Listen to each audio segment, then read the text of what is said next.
Ngayon natin ilagay yung ating bawang.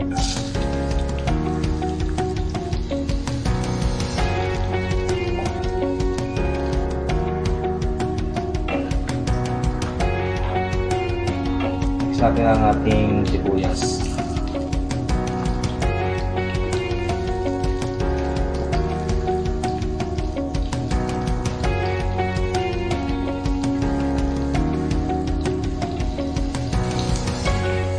Lagyan na natin yung sahog nyo na daing.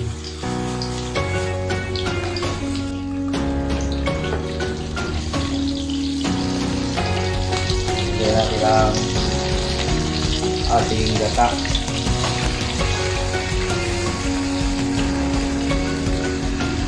Inuno natin yan kasi maalat to, para lumabas kagad yung alat niya, kaya natin siya inuna.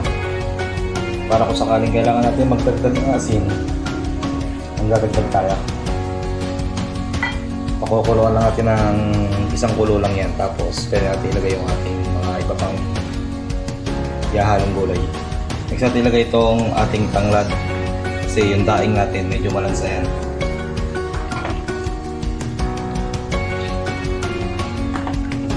Ilagay natin yung ating kalabasa.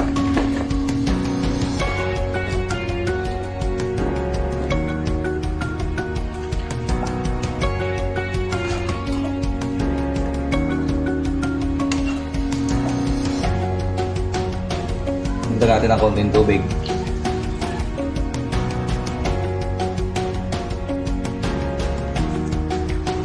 Konting betchin.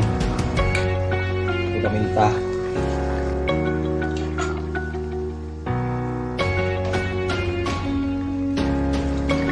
Mix natin ang sitaw.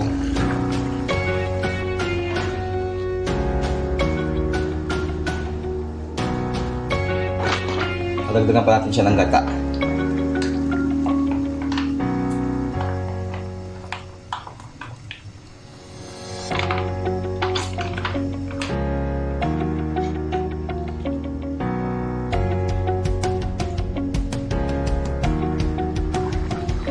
Lagyan natin yung ating sili.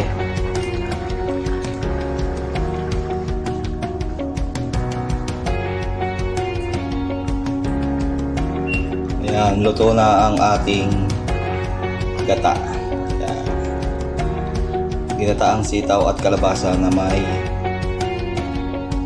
daing. Hindi natin kailangan lagyan ng asin o kaya ng patis, kasi yung sa daing pa lang malasa na yan.